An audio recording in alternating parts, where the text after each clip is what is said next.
everybody, and a special welcome to our primary audience, Dr. Cheryl Ogilvie and TUT, the Tshwane University of Technology, for our environmental education series. Now, as you know, my name is Aisha, and my co-host today is Prudence, who will be doing the Q&A session. Just some background. When I was a third year, my lecturer told me that a conservationist is not made. Conservationists are born, and we build on that. And throughout our life, we often have to live with a battle in our head. Is it the head of a... We often have to live with a battle of a head versus heart situation. And it's even in pop culture. So what do you follow? Do you do what is right, or do you do what you feel is right? Our speaker today, Louise Matschke, is a remarkable individual with an unwavering passion for conservation. Louise courageously pursued her calling and embarked on a successful career in the field. She now uses that passion that she ignited to illuminate the passion in others. And with that, I hand over to you, Louise. Well, thank you so much. That is a very nice introduction. I really appreciate it. Hello, TUT. I see you all sitting there. Nice to have you guys in the house. Okay, so I'm Louise Matschke. I'm from Nature Connect, and I'm going to tell you a little bit about myself and then get into a whole lot about our wonderful organization, Nature Connect. So let's start off with who I am. I've always had a love for nature, love being outdoors, caring for all creatures, but with a great big fear of park-town prawns. And for those of you in Gauteng, and particularly in the Joburg area, you guys know what a park-town prawn is. That's the only thing that really gives me the creepies. I started my journey out of school straight in PR and marketing, and worked at the bank for about 8 years, but really my true love was the natural environment. And I started working at the bank, and I decided, no, I need a change. I need something else in my life. And I started volunteering at the Johannesburg Zoo whilst I started my nature conservation journey through UNISA. After which, my first conservation job, once I was qualified, was with Delta Environmental Education Centre, and they really opened the doors for me into environmental education and also into training and development, or green skills development, depending on what you want to call it. And then I started working at the Johannesburg Zoo, within the education department, but also got the wonderful opportunity to hand raise a badger, as you can see in this photo. And then I made the big move to move out of a province that I'd known for my entire life and moved down to Cape Town, and started with what was the Cape Town Environmental Education Trust then, and what is now Nature Connect, to take on the training and development aspects of the organization, also environmental education, and now, as said, I'm the green skills and partnership strategist for the organization. So I'm going to speak a little bit more about what that is later on. So as with all stories, we're going to begin with once upon a time. Some 21 years ago, a small NPO started on the banks of the Zeeklevlei River, aiming to reconnect the children of the communities around the False Bay Nature Reserve with their natural environment. Within 5 years, this organization started to work with schools in and around Cape Town. And ZEEP, as we knew it, the Zeeklevlei Environmental Education Program, became the Cape Town Environmental Education Trust. That was like that for a very long time. And in 2020, when the COVID pandemic hit, and it challenged everything we knew, everything the world knew, everything that we'd done up until then,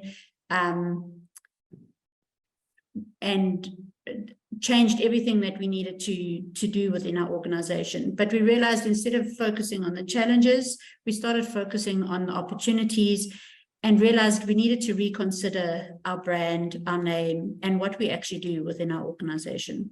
So in 2021, we saw the relaunch of Satit into Nature Connect. And this presentation is going to unpack everything that we do. This next slide just sets the mood to give you a little bit of an idea of what Nature Connect is about.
Great. So who are we? We are a 22-year-old MPO, NGO, PBO, whatever you want to, whatever it is, we all three of those things. And our biggest driver is impact, and how we do that and what we want to see is how we change lives through nature.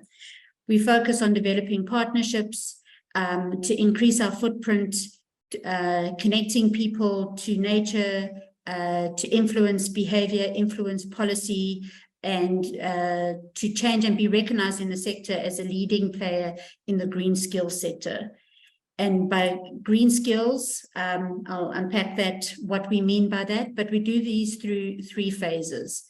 And these are the 3 phases, which I'll go into a little bit more detail as the presentation goes on. So as I said, we were going to define what green skills is, and this is what it means to us at Nature Connect.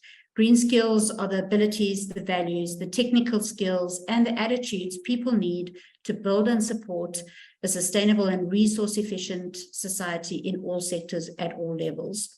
So if it is a creche that we're doing a program with and we're doing a really cool story about chameleons, it's developing a green skill. It might be the knowledge, it might be just creating that appreciation or that love for that particular animal.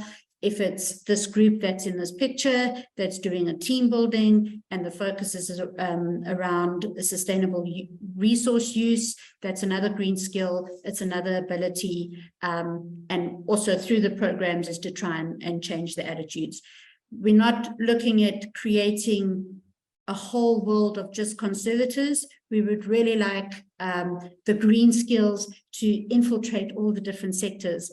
So if you decide to go, if the beneficiaries we work with decide to go into mining, we would hope that they would come with their green skills and they would be able to change the mining sector from within as an example. So that's how we think of green skills. So our 3 steps, our 3 phases, our 3 business pillars, whatever you would like to call them, fall into what we've coined as our creche to career model. So we're working, our success story would be somebody that we have worked with in a creche setting or in a school setting, all the way through into a career within the environmental sector or within the green skills sector. The first step is our Sustainable Schools program. The second step is our Green Skills or our Training and Development program. And our last step is the Careers in Conservation or our Nature Care Fund, which is all our conservation projects. Within our creche to career, I'm just going to give you a practical example of how this works. So within our Sustainable Schools, and if we look at the topic of snakes, and I'm looking at snakes particularly because I know that is something that creeps a lot of people out a little bit. So if we start in school, you can see in this picture, there's this sense of awe that these 2 children have for the snake that's being shown to them. And that's what we want to show them, that the snake is not something to be feared. It's also not something to be carried around and picked up. let's just put that out there. But it's just to create that passion and that new excitement around this creature. But then what? So they have this one program, and then what happens? The next step is to take it into training and development. How do we include that in our training and development? We offer a snake handling course on venomous snakes. This young lady was part of our River Ambassador program, Lona, and she had, growing up, has always been fearful of snakes. And even though she's still fearful of snakes in this, she's got a healthy respect for snakes, but is able to take the snake away from danger for the snake and danger for the people, and release it without having to kill it. And then our goal as an organization is, how does Lona as a person make this into a career? And we have this young lady who was an intern with us, Winnie, who's got a huge passion for snakes and is currently working at the Rhino and Lion Park in Gauteng as their herpetologist. I'm not sure if I'm saying the name of the reserve right now, if it is still Lion and Rhino. I think it's got a different name, but she works there in the snake section, and she's their snake handler. And if you go onto a social media sites, you will see that everything there is snakes.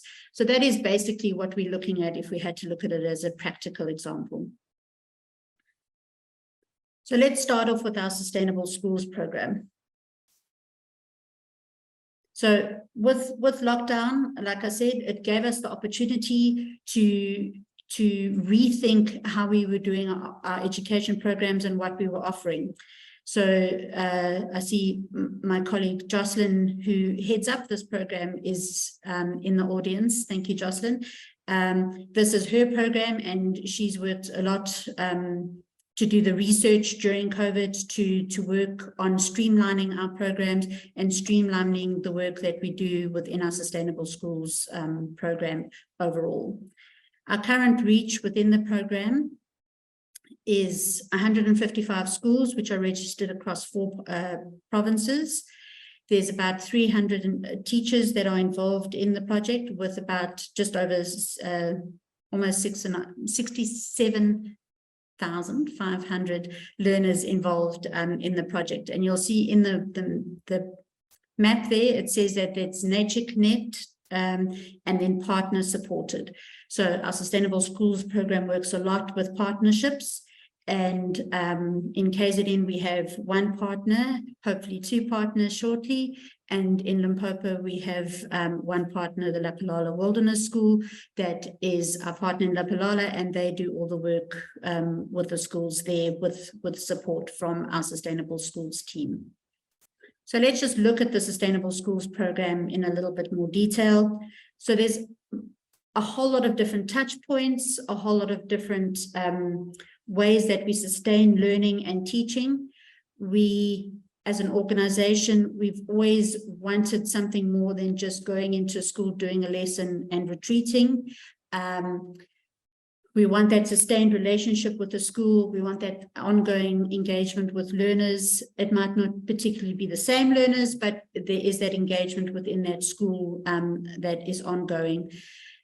So this is how we do that through our Sustainable Schools program. Firstly, there is the developing a sustainable school. There's our online hub and support, and then there's the immersive experience. We'll unpack these individually in the next few slides. Go to the next slide. Okay, there you go. Firstly, our Sustainable Schools hub. At Nature Connect, we speak about connection to nature, connection between people, but it also has this other meaning of the technological side, meaning connection through this online hub.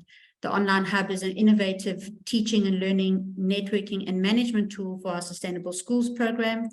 And the Sustainable Schools hub connects the schools to other schools that are interacting with the hub, connects other people with schools on the hub, and with all our partner organizations. Grant, I see you there as one of our supporting partners. Rand Water is also, you can, if you go onto the web link at the bottom there, you'll see all our supporting and implementing partners as part of the Sustainable Schools program. This platform is also a platform that shows where schools can go on excursions or find supporting partners that they can get resources from. It is a resource hub as well, so there is lesson plans and audits and all kinds of things that you can find on the hub. And it's also a place to showcase all the successes of the schools that are part of the Sustainable Schools program. So how do we develop a sustainable school, you might ask? It's, according to this diagram, a very complicated process, but it isn't actually. It's basically the school signs on. They start here at number 1 at the top. They register on the program. They meet our school coordinators or in-school coordinators to work with the school and to work with the teachers particularly, or the school governing body, whoever it might be. The school coordinators provide that ongoing support with the school, providing guidance, working with them to identify their focus areas. If the school coordinator isn't available, let's say after hours, there is the online support, online hub for support. Within that, they then get the implementations plans, implementation tools, which are all also on the hub. They identify through an audit and through an environmental management plan what the school actually needs. So we don't say to them, oh, you need to do change all your light bulbs to be energy efficient, if the first thing they need is a food garden or water saving methods because there's no water at the school, as an example. And that gets highlighted through the school environmental management plan. Then with that is all the lesson plans and starting the action program. So if there is let's say they are doing a food garden, the action plan is to start that garden, or the action plan is to maintain that garden, or to start a watering program within that garden. There's different kinds of actions that they can take. The main thing about the Sustainable Schools program is that reconnection to nature. And that's what we talk about throughout all our programs, is learners somehow need to connect with nature. And that doesn't mean they need to get on a bus and drive thousands of kilometers to go to a place where they can go and sit in the middle of the bush. This could happen in the school gardens. It could happen in a park near the school gardens, or a river or a wetland near the school gardens, obviously where it is safe. And going forward, the idea is to actually create that nature little hub within the school gardens itself, if that is applicable to that school. But with this, with everybody's hard work, and I think we can all agree, when we work hard, we want to be recognized and get awards for that. And that's one of the things that this program offers for the teachers and for the schools and for the learners within that. And that is celebrated again back on the Sustainable Schools Hub, and also through our online social media platforms. And then this just keeps going, and the schools can change projects, they can add to their projects, and they get awarded accordingly. But how does this look in practice? So those are all pretty diagrams, but this is kind of what it looks like on the ground. So there is the development of teachers, which I didn't speak of in the previous slide.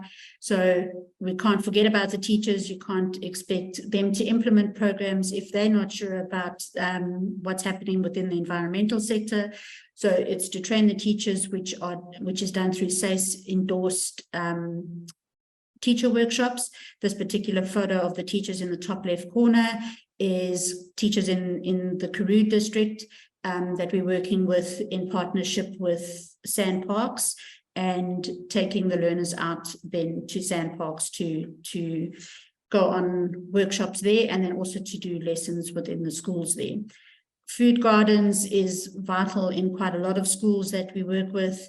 There is, you can see the bottom middle two pictures of what a school garden looked like, or courtyard looked like before, what it looked like after, water saving mechanisms like the big JoJo tank, and then really cool, the trash and show, or trash fashion show that was held in Howick through our implementing partner there, One Planet.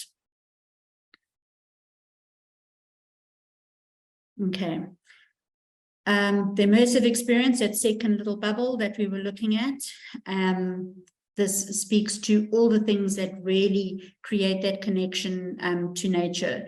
Not all schools are able to leave school grounds and go on excursions to really cool places. So we offer in-school lessons, and this is what we expect from our implementing partners as well, is that they are able to go into schools and to offer different programs. So there's a variety of programs in here. Some of them are in class, as you can see.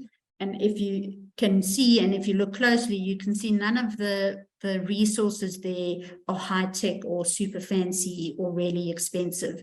This is all really low budget resources that we can create. And the reason why that is done is also so that the teachers can recreate that in the classroom themselves with the resources that they have. So we showing them with a plastic bottle, you can demonstrate how a wetland works. With a few props, you can do a little storyline about chameleons or the water cycle or whatever it is. And for TUT, I know Dr. Ogilvie is really good at that. When I first met Dr. Ogilvie, she came in her full work onesie or an overall, decorated with all different elements of the natural environment, and she did an EE lesson just like that. So it was always, to me, will be my first vision of or memory of Dr. Ogilvie. Okay, then what Nature Connect, particularly in Cape Town, is known for is our overnight camps. Historically, that's obviously changed quite a bit over the last few years. We still run these camps. They're still really important. And this is a 3-night experience for, between a night and 3 nights generally, experience for learners to actually really get into nature. So it's tented camp at our Bokbai site. It's at our Rondaflay Island campsite. And generally the idea is everything that we do is really immersed in nature.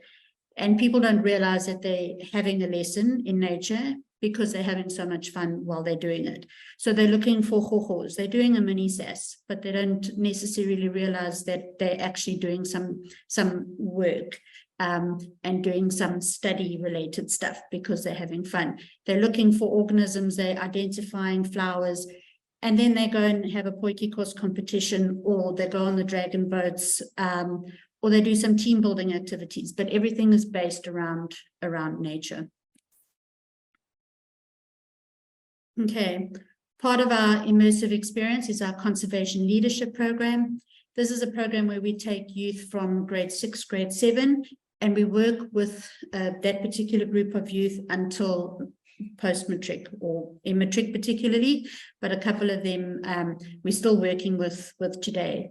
So they do various activities. The idea again is to expose them to different careers in the natural environment or the green skills sector, is for them to explore different habitats around the country, ecosystems, just get an idea of what the natural environment has to offer from a career perspective. And also to create leaders that can then take everything that they've learned into their careers going forward. So, you know, the general things like hikes and camps, all of those things we do with them, but other things like they've joined in on the climate change marches that have happened in Cape Town. They partake in a number of action days, if it's alien hacking, removing alien plants, or in this picture here, where they're removing stuff from one of the wetlands and doing a cleanup, which included, if you can see in the back there, a car bumper. They've gone on, they've done radio interviews and some TV interviews in the history of the program, and recently a group of them went up to Kruger for the first time to actually represent youth for sandparks in the sandparks revisioning project that they're doing. So this picture at the top of the 2 young boys sitting around the little campfire or eco stove. On the left is Mario, on the right is Rivaldo. The 2 gentlemen in the bottom 2 pictures in red, on the left Mario, on the right Rivaldo. and this is them going through the whole program with their 7 years through school. Mario is still with us today and is a casual within our education team, and he was one of the representatives to Sandparks. So this bottom picture was in their final year. Mario and Rivaldo's group were at Lapalala Wilderness School for their final big excursion, as we call it.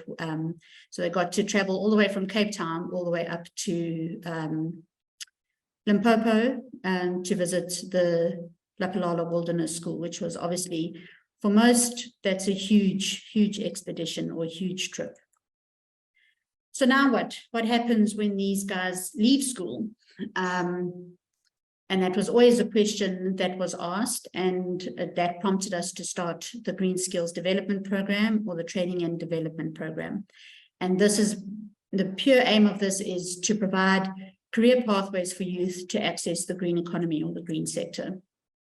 So the green, within the Green Skills Development phase or step, we really want to equip the youth with skills that they can use. So job readiness skills, a whole array, which we will go through in the next 2 slides. We really want to address the high employment rates and the need for social and economic transformation within the sector, but within the communities that we're working with. And also allow for an easy transition between our Sustainable Schools program and our conservation program, or into the sector itself. So within our Green Skills Development programs, we as Nature Connect are an accredited training provider. So we provide learnerships, we provide skills development programs. If we get funding, we provide internships and bursaries and will placements, funding allowing, of course, and then also a lot of job readiness training. So anything from water safety, as you can see in the first photo, getting people just to be able to save themselves if they do fall into a body of water, from identifying plants and preparing herbarium specimens, to the bottom picture here, basic life skills of doing a budget, and then obviously the more conservation oriented. The middle picture is maths. The middle bottom picture is a maths module, which is always the one that everybody struggles with, but is trying to relate it to how they would work with it within conservation or just in general life. And then the more conservation orientated stuff, like IDing of fauna and flora. And the top middle picture, that's not a real rhino.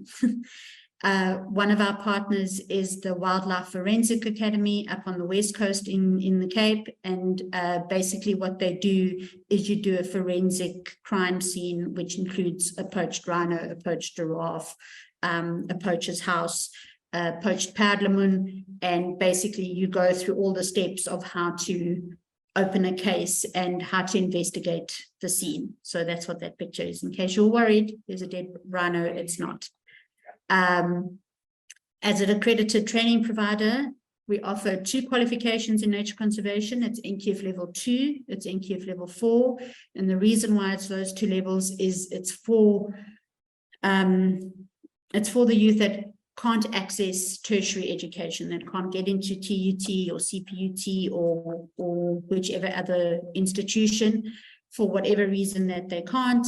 So we offer that as a stepping stone for them to get in entry-level positions within our partner organizations, or as a stepping stone to be able to get into TUT, or in our case, in the Cape, into CPUT.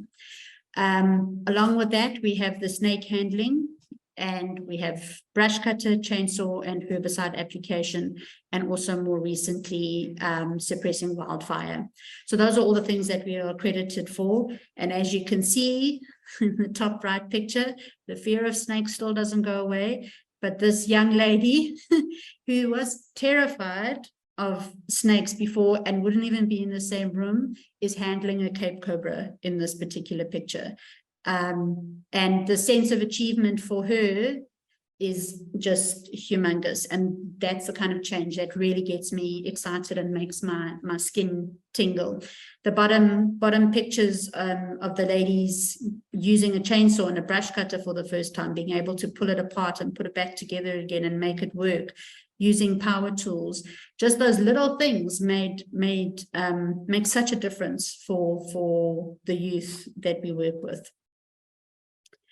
Our Nature Care Fund, like I said, this is a entry point for our programs that we work with. So the learnerships and the interns, a number of our projects have in the past and are currently managed by previous interns, and also previous learners are working within the projects. But basically, this is our conservation work that we do in and around Cape Town mostly. So we have what we call our specie conservation projects, and that particularly at the moment is our penguins and our frog project, our Western leopard toad project. And our Western leopard toad project at the moment is actually putting in tunnels across the breeding sites, one of the breeding sites of the Western leopard toad, the endangered Western leopard toad. And it's an underpass under the road so that the frogs can pass underneath without being squished by the cars. This is what I call, it is what I call our Tinder toad tunnels, because they will sit in the tunnel, particularly the males will sit in the tunnel and they will call the females, and then the females will come through the tunnel, and then, as you know, most frogs, they jump on the back and off they go to the breeding site. So the tunnels are now creating some nice acoustics for the males to improve their chances, let's put it like that. Our Gantau project is an ecological management project, and what we mean by that, for those at TUT, they were actually used as a bush encroachment management tool. So this is an habituated herd of 5 elands that can be moved from site to site without any darting, without any tranquilizers. They get loaded up like horses into a trailer, and they move from one side to another, and then they do what eland do, and they eat a lot, and they eat all the bushes that are encroaching on a particular area. We also then have our site management projects, and that's depending how we got those sites, depends if it's a development-linked on-site conservation project or development-linked biodiversity offset project.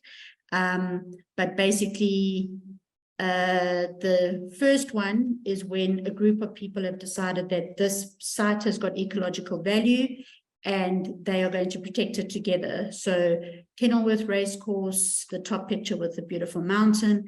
The one on the right of that is Milnerton Racecourse Conservation Area. And then there's also Muizenberg East Cluster, which is a whole lot of small little wetlands in and around a business park, residential areas, and quite close to the beach. So it's a really important site. And then also Zorfle, which is a huge wetland area that basically is just was unmanaged before it became a project. And in that picture there, that's Reward, who came to us from KZN, and he was an intern, and he made this project an actual project. Through his hard work and his dedication as an intern, he became, this site actually became a project for Nature Connect, and is now managed by, he's gone on into a job at the City of Cape Town's Conservation, Biodiversity Management branch, and his successor is also an ex-intern that is now running the project. Our biodiversity offsetting projects, basically what biodiversity offsetting is when a developer takes a piece of land, develops it, they need to either pay for an equivalent conservation area, or they need to pay within that area, they need to pay for a section of it to be rehabilitated or returned to its natural state. So Harsendal Nature Reserve has been declared a little nature reserve, but it's around a huge housing estate development. So I'm not sure if that makes it clearer, but all the information is on our website if you would like more. And And for the TUT students, I know you'll be asking questions, so we can answer it then, or otherwise, Dr. Ogilvie has my email address and you can ask me questions from there. So the last few slides, these are some of our success stories. We'll go from the top. Jamie, who's running our Muizenberg East cluster, she's managing that conservation site at the moment. In the middle is Mario. Like I said, he was one of our conservation leaders and is now a casual worker for our education team. On the right, Zanele was an intern with us and now is a field ranger for the City of Cape Town's Helderberg Nature Reserve. Vuyakazi actually supervised Zanele when Zanele started. Vuyakazi started with us as a learner. She finished her learnership, which was an NQF level 2 in nature conservation. And now she supports all our learners that are hosted at Helderberg, sorry. Kashifa, the next picture, she was a bursary student. Actually, her and Jamie were bursary students that we gave bursaries to. They became volunteers with the organization. Then they became employed through various programs and now are in different positions. So Kashifa is a penguin monitor on our penguin project. Fabrice, I just told you about reward in the previous slide. So reward in the bottom picture. This is rewards replacement at Zorflay. Fabrice, he also started with us as a Will student and on our education program, and now he's a site manager for one of our conservation projects. Ntombi in the middle here, Ntombi was the first female field ranger for one of the biggest City of Cape Town conservation sites called Steenberg Nature Reserve. And she was the first female field ranger employed by that site. And she's an ex-learner, which is great for us. And then Luke, from a small area called Atlantis on the West Coast, was a learner with us and is now a section ranger for Cape Nature on the West Coast section. So these are some of our success stories. They haven't quite gone all the way from creche, but they have either come on camps with us through their schooling career, or like Mario, been part of our conservation leadership program, and they've gone on into careers within the sector, either with us at Nature Connect or with some of our partner organizations. This is not by any means all of the learners or interns that have gone on and conservation leaders that have gone on into the sector, and by no means not all of our success stories, but I just wanted to highlight a few. As I said, we would speak to partnerships, and partnerships is a huge part of what the organization does.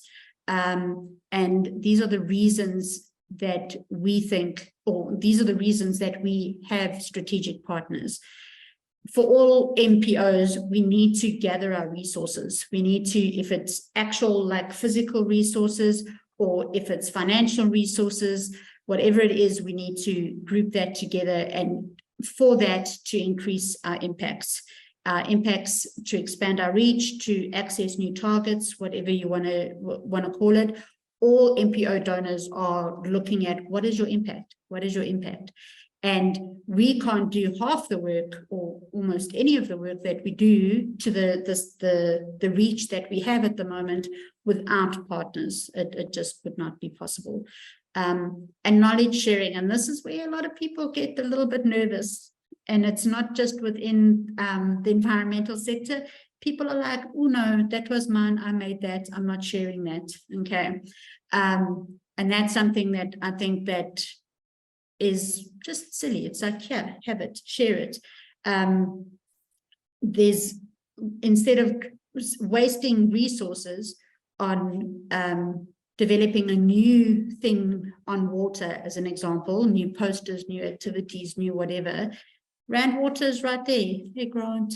Rand Water is right there.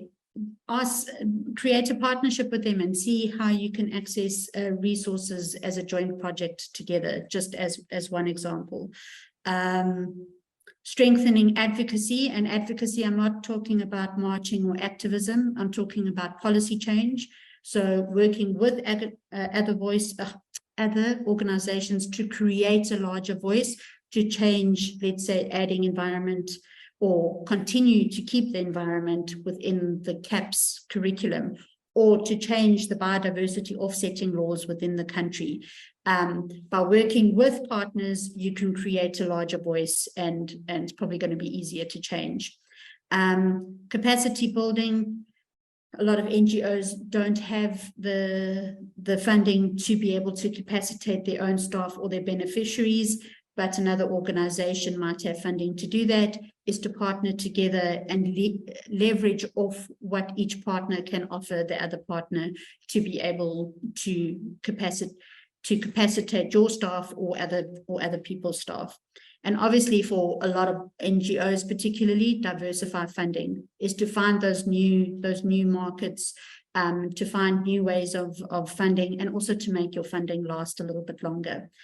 And ultimately, it's one of the things is to improve our efficiency through increasing our impacts, through expanding our reach. And for me, ultimately within the organization, it's for our long-term sustainability. We wouldn't be able to do half, like I said, we wouldn't be able to have existed as long as we did, or have as long, but you know what I mean, if we didn't have partners. So the next slide, and this is my last slide, is just to show these are all the partners, and these are not even all of them at the moment, but these are the majority of partners that we are working with at the moment. And this is through different ways. I know it needs to be updated with some of the sustainable schools partners that have signed on in the last little while, but I think the majority of there, from what I can see.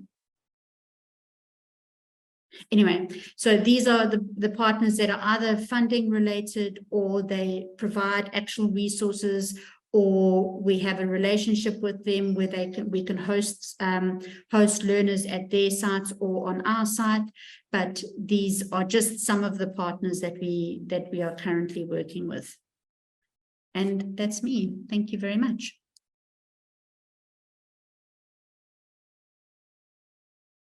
Hi, Louise. I'd like to say thank you for your talk on behalf of everyone. I think it's quite inspirational to see the work that you're doing, particularly with capacitating people too. So I will now open up the floor to the students for the Q&A, and anybody else in the chat. You can send it via chat. You can just lift up your virtual hand and we'll take the Q&A. And while we wait for people to put their hand up, I see there is a comment from Danielle in the chat. Yes, thank you, Danielle. The Mosselbank River Conservation Team does great work as well, and we've loved following your journey as well as an organization, from the initial funding from TMF and also now with your learners on our learnership program. So hopefully we can continue the journey going forward with your new projects as well. Thank you, Danielle. Okay, Londi, we can take questions from the class. Oh. Good morning. Morning. Morning. Oh, you just made my day today. Yo, what a great, amazing job. Thank you so much. My name is Tumelo. Matebula. I'm currently studying towards my diplomas in nature conservation, and I see you're doing a great job, like by empowering people like me. Yo, thank you so much. Continue doing that. Yeah, we are still expecting for opportunities from you. My question is based on snakes. Yo, I'm interested in snakes. Yo, snakes are my favorite. Yo, like okay. I saw the other girl who was snake handling. You see, she looked like freaky. She was not comfortable, like from my eyesight.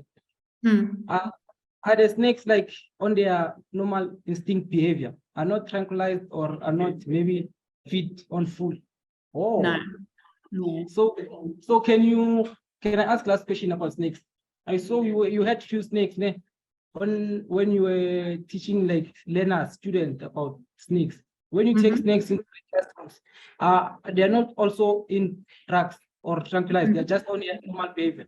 So can you please weigh the safety and risk measures for me? How much have you ever been exposed like to in danger, maybe snakes now attacking students? Louise, I've just identified a program which I have to put on. So I will be getting a snake expert into my class. Awesome, excellent. So to answer your question, no, none of the snakes are tranquilized or drugged during any of our programs. The snakes that we use for our school programs are all what would be docile snakes. So the snake in there is called a bull python, sorry, and his name is passive because that's exactly what he is. He's extremely passive. So, and we also know not to take them out when they're hungry, because that's when they're probably going to want to bite more than they would necessarily any other time. They are extremely calm, they're extremely relaxed, and our staff are trained to know that if the snake starts to show that they're behaving a bit weird, that they retreat with the snake, that the learners aren't compromised at any stage. Within our training programs,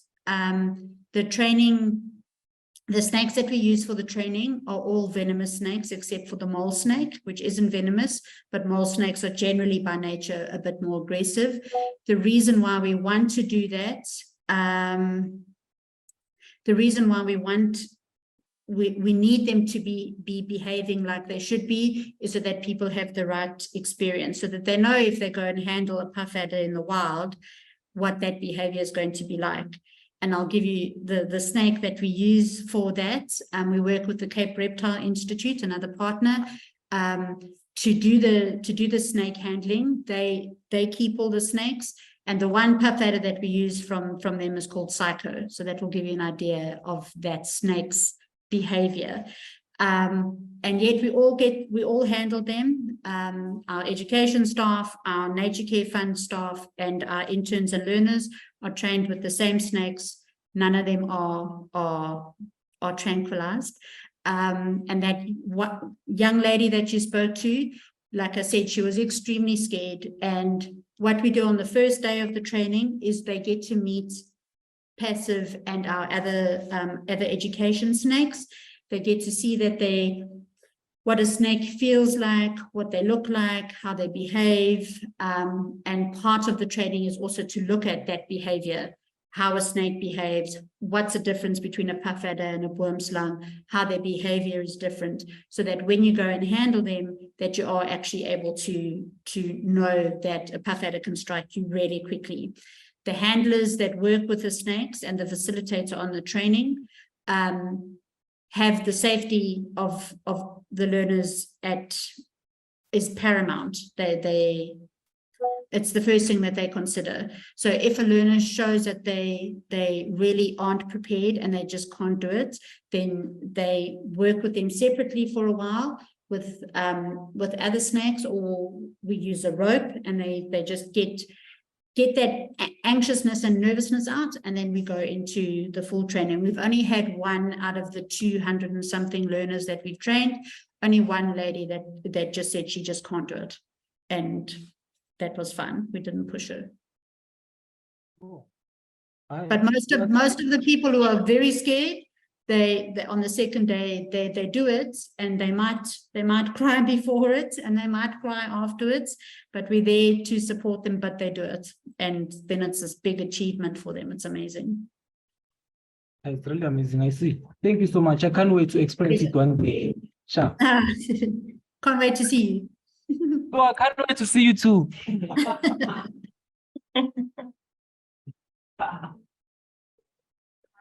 Morning. Morning. My name is Asima Ali Mafunda, and I'm a second-year student at TUT.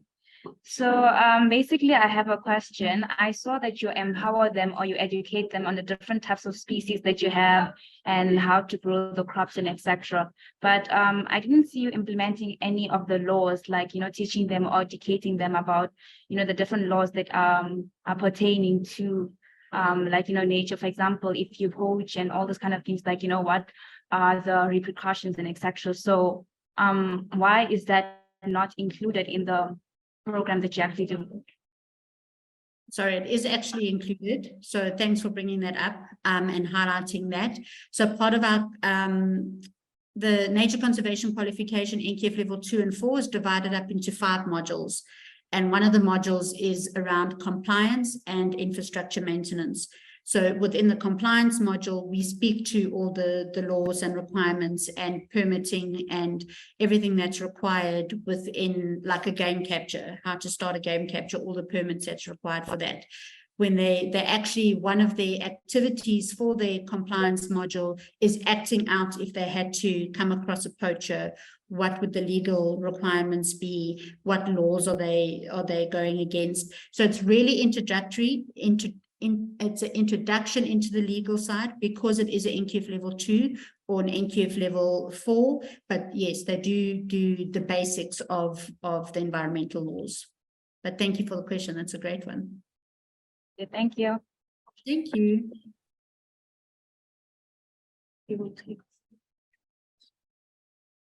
Hi. Hi, Good morning. How are you? I'm fine, and you? My name is Opa, second year student in nature conservation. At the beginning of the presentation, I had a question which was how do you invest in people? Which through your presentation, I picked some answers. Yeah, that was it. Sorry, just repeat the question for me. How do you invest in people? How do we invest in people?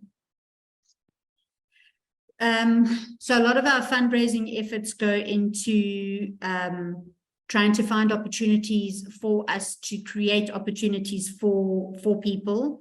So through our learnerships, through our internships, and through our will placements. And then within our will placements and interns is not just to give them that year's experience, but also to give them the training like that I've just shown you.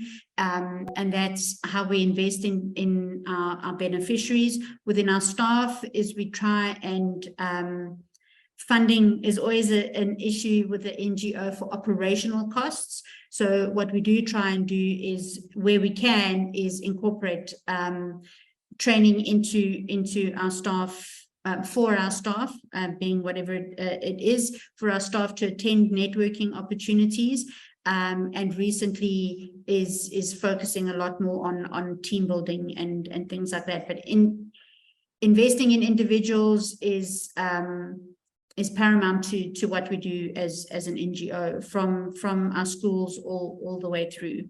I'm not sure if that answers your question. Okay, awesome. Thank you.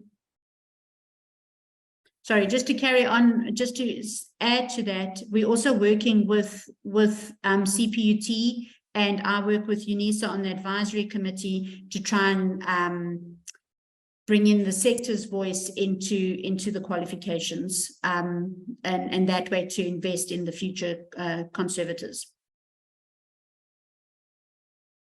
Sorry. Good morning. How morning. are you? I'm How fine. are How you? are you? Good. I'm thank you. good. My name is Kamuhelone, and I wanted to ask a question. Does the Readiness Skills development have an interlinked curriculum in the internships and learnerships besides the other activities mentioned above or before? Sorry.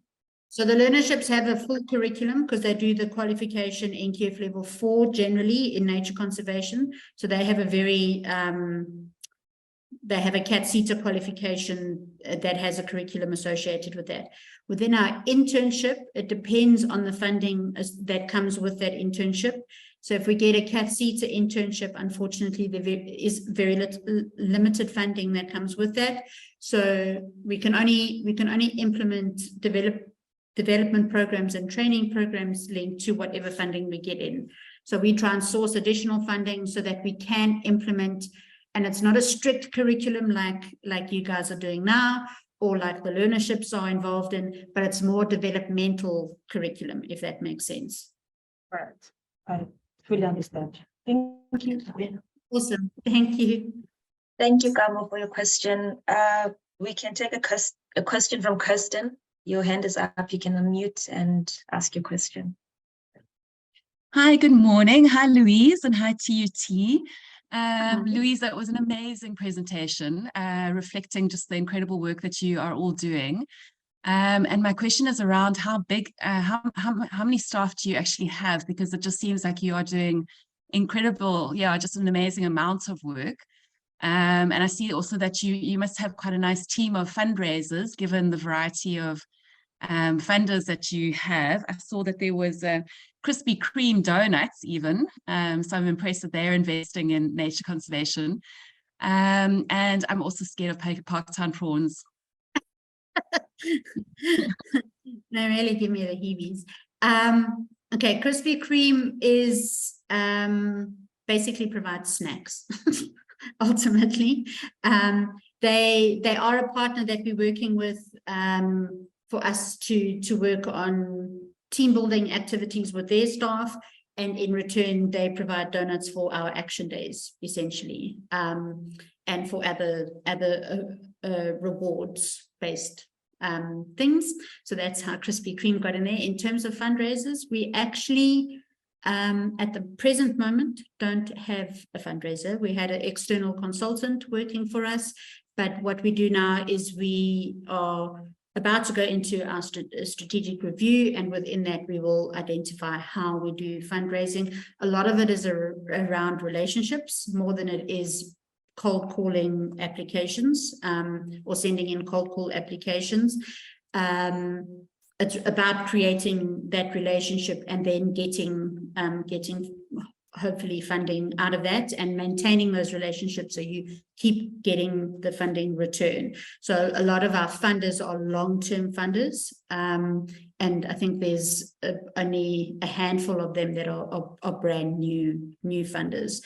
But it is that we unfortunately don't have a fundraiser. So I play some of that role, Jocelyn plays some of that role, Latasha, our training manager, plays some of that role, and Anthony, our CEO himself, also plays some of that role. Your other question, sorry, was? It's just about what is the size of your staff? We actually are quite small. I'm not exactly sure of the exact numbers. Our training team is only 4 people. We've got 2 external facilitators.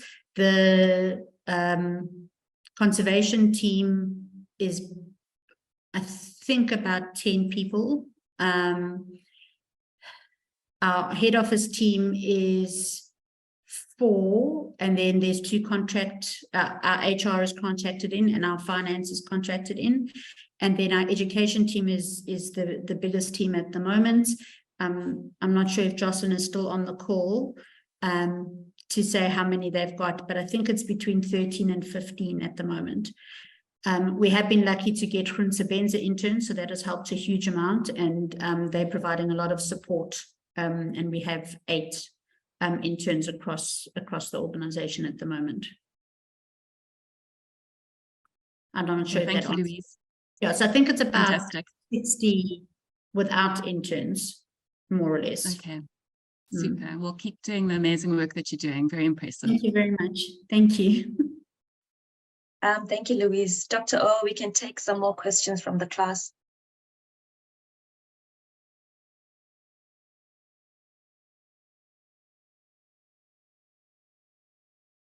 Good morning, Ms. Louisa. I'm Morning. Pavel, a student from TUT. So watching at how you ran your program, we visited this nature reserve, then Dumo Nature Reserve in KZN during the winter holidays, and we did quite the same thing, just a different approach and different targets. So my question is, how do you evaluate the success of your program? Do you have any set of data you can share with us? The education program, which has been running for all of our existence, has quite a good set of data, particularly around the Sustainable Schools program at the moment. A lot of the data is summarized in our annual reports, which is on our website. So you're welcome to go and look at that there. But in terms, we're hoping to embark with Rhodes University on exactly that, a monitoring and evaluation program, but it's really new. So in terms of our evaluation of the programs that we can share if needed, and then also on our Sustainable Schools program, what is currently happening there. In terms of training and evaluations, also very new. Even though we started the green skills development, we were always just the middleman. We weren't the training provider. And as a training provider ourselves, we've only been doing it for 2 years. This is our 2nd year. Yeah. Thank you. And personally, would you think you are happy with the success you've made so far?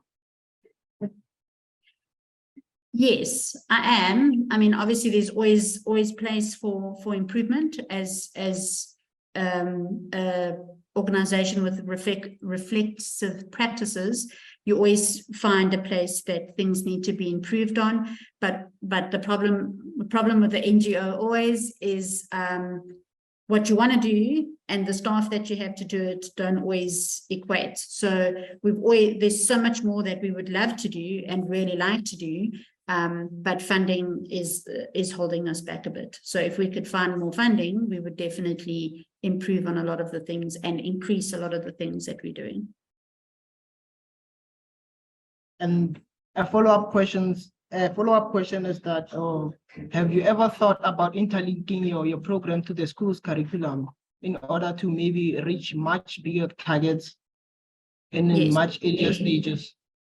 So our Sustainable Schools program is 100% linked to the school curriculum. So if you go on to our Sustainable Schools Hub platform, the online platform, you will see there all the lessons that are linked, and they're all caps linked. So a teacher, and we find a lot of our rural teachers who we would think don't have internet connection, they can use their mobiles, go onto the online hub and download lesson plans that they can implement within their classes. So it is 100% linked. Okay, thank you. Thank you. But what we are looking for to grow is other provinces. So we're looking for partners in other provinces to expand our programs. So if you know of anyone, let us know. Yes. So that class is full, goodness. I said that class is full behind you to see everybody sitting there. Morning, Miss Louise. I'm here to thank you in behalf of TUT. Dr. Sherwood Ogilvie would like to take this moment and thank you for an amazing talk, for taking your time. And then I'd also like to thank the Share Screen Africa team, for always being on time and taking that time to give us these amazing talks. I'd just like to thank you. 22 years is such a long time. It's a good thing what you're doing, doing an amazing job. But I feel inclined to ask a question. What made you choose conservation? Sorry for the question. Oh, no. I can't tell you. I feel at peace in nature, and always wanted to make a difference. Being in corporate just made me want to lose my mind, to be entirely honest. So I think I've always wanted to be in some kind of nature space. And to give you a bit of the reason why I say it's always been there, and I might have hidden it away as a teenager, but in grade 2, I drew a picture that I wanted to be a ranger. And my mom found it a while back and showed me. So I think it's always been there. I just, family always tell you got to go make the money, and conservation doesn't necessarily make the money. So I went into public relations, but realized it wasn't at all for me. So I think the love's always been in here. It was just it took a bit of a long road to get onto it. Thank you. Keep on doing what you're doing. Keep teaching kids and keep the drive going, keep the passion going. Thank you so much. Thank you. And to you guys are going to be the next lot to do all of this, please. Thank you very much.